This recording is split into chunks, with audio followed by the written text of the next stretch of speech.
एक दुल्हन, ये दुनिया एक दुल्हन, दुल्हन के माथे की बिंदिया। ये मेरा इंडिया, ये मेरा India. I love my India, I love my India। ये दुनिया एक दुल्हन, ये दुनिया एक दुल्हन, दुल्हन के माथे की बिंदिया। ये मेरा India, I love my India। ये मेरा India, I love my India।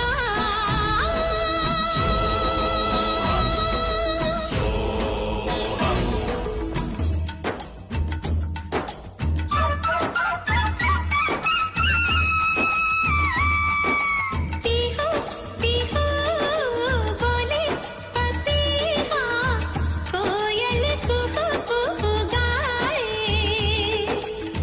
हंसते रोते हमने जीवन के सब गीत बनाए।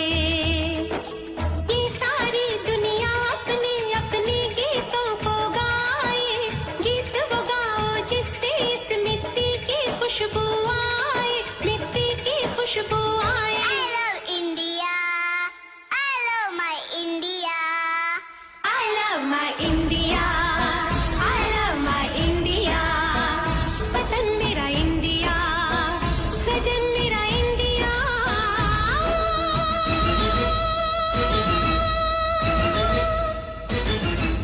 ये दुनिया ये दुनिया एक दुल्हन, एक दुल्हन, ये दुनिया एक दुल्हन, दुल्हन के माथे की बिंदिया।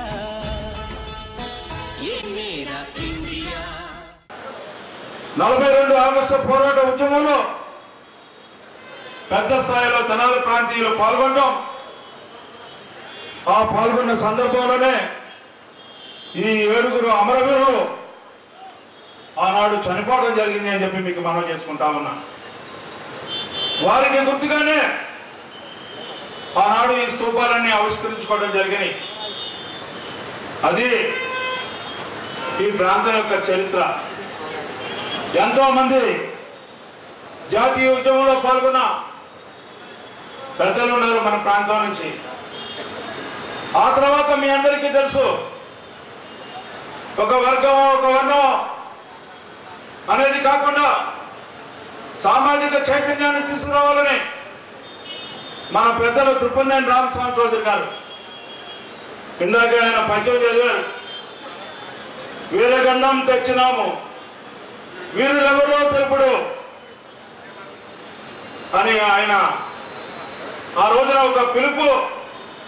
అంతేకాకుండా ఆ రోజున ఈ సమాజంలో ఎవరైతే ఆధిక్యంగా ఉన్నారో దానివల్ల నష్టం జరుగుతా ఉందో ఆ నష్టాన్ని నివారించడానికి ఆయన ఉద్యమం చేపట్టిన గొప్ప మహా మేధావి అని చెప్పి మీ అందరూ కూడా మనం చేసుకుంటా ఉన్నాం. ఆ తర్వాత ఎంతో మంది ఈ ప్రాంతంలో నుంచి పాల్గొనడమే కాకుండా ఎందరో మహానుభావులు రంగా గారి పిలుపు మేరకి రైతులను చైతన్యం చేయడానికి, రైతులను కాపాడుకోవడానికి, తన పడ్డ కష్టాన్ని తన పడ్డ శ్రమని గుర్తుంచుకునేలాగా ప్రతి ఒక్క రైతు స్పందన రావాలి అని చెప్పి రైతుల ఐక్యత కోసం పోరాడిన ప్రాంతం ఈ ప్రాంతం అని చెప్పి మనందరం కూడా గుర్తుంచుకోవాల్సిన అంశం. అలాంటి ప్రాంతంలో ఈ రోజున ఈ స్తూపాలు పునరుద్ధరణ చేసుకోవడం, దానికి మనకి పెద్దలు, చరిత్ర తెలిసిన పెద్దలు శివప్రసాద్ గారు, బుద్ధప్రసాద్ గారు, అదేవిధంగా వెంకట్రావు గారు, వీళ్ళందరినీ కూడా మనం ఈ రోజున ఆహ్వానించుకోవడం జరిగింది. అవి స్తూపాలు కాదు, మనం వచ్చేటప్పుడు పోయేటప్పుడు రాజంగా చెప్పినట్టు నేను వచ్చేటప్పుడు తినాలి మా అత్తగారి ప్రాంతం కాబట్టి వచ్చేటప్పుడు పోయేటప్పుడు కనపడుతుంటాయి, మనం చూడకూడదని కనపడుతూ ఉంటాయి. అన్ని అలాంటి స్తూపాలు మనకు ఆదర్శం కావాలి. మనకు ఒకసారి గుర్తు చేయాలి, ఎలాంటి కష్టాలు అనుభవించాం, ఎంతమంది త్యాగాలు చేసి స్వతంత్రాన్ని పొందగలిగాం. ఈ స్వతంత్ర భారతదేశంలో మన పరిస్థితి ఈనాడు ఎట్లా ఉంది, మనకన్నా తర్వాత స్వతంత్రం వచ్చిన అనేక దేశాలు మనకంటే ఏ విధంగా ముందుకు వెళ్తున్నాయి. మనం ఎందుకు ముందుకు వెళ్ళలేకపోతున్నాం అని ఆలోచించాల్సిన సమయం వచ్చిందని మీ అందరూ తెలియజేస్తున్నాను. సింగపూర్ ఒక పల్లెకారు ఉన్నటువంటి చిన్న గ్రామం ఈ రోజున ప్రపంచంలో అత్యంత ఆర్థిక శక్తిగా ఎదిగిందంటే ఎందుకో మనం ఒకసారి ఆలోచిస్తే మనం అంతకన్నా ఎక్కువ ఎదగడానికి అవకాశాలు ఉన్నాయి, వనరులు ఉన్నాయి, తెలివి ఉంది, శక్తి ఉంది, అంకిత భావం లేదు. అందుకనే స్వాతంత్రం వచ్చింది, తెలుగు వాళ్ళ దాంట్లో భాగస్వామ్యం ఎంతో ఉంది. తెనాలి ప్రాంతాలు కేవలం స్వాతంత్ర సమర యోధులకే పేరు కాదు, సాహిత్య రంగంలో, వ్యవసాయ రంగంలో, వ్యాపార రంగంలో, విద్యా రంగంలో, పారిశ్రామిక రంగంలో, కళారంగంలో, సాహిత్య రంగంలో నిష్ణాతులైనటువంటి మేధావులు ఉన్నటువంటి ప్రాంతం తెనాలి. తెలుగునాట స్వాతంత్ర పోరాట చరిత్రలో ఒక తెనాలి ఒక మహత్తరమైన స్థానం ఈ అమరజీవుల వల్ల కలిగిందని చెప్పి మాత్రం మనం చెప్పతప్పదు. క్విట్ ఇండియా ఉద్యమం కాదు, సహాయ నిరాకరణ ఉద్యమంలో, ఉప్పు సత్యాగ్రహ ఉద్యమంలో,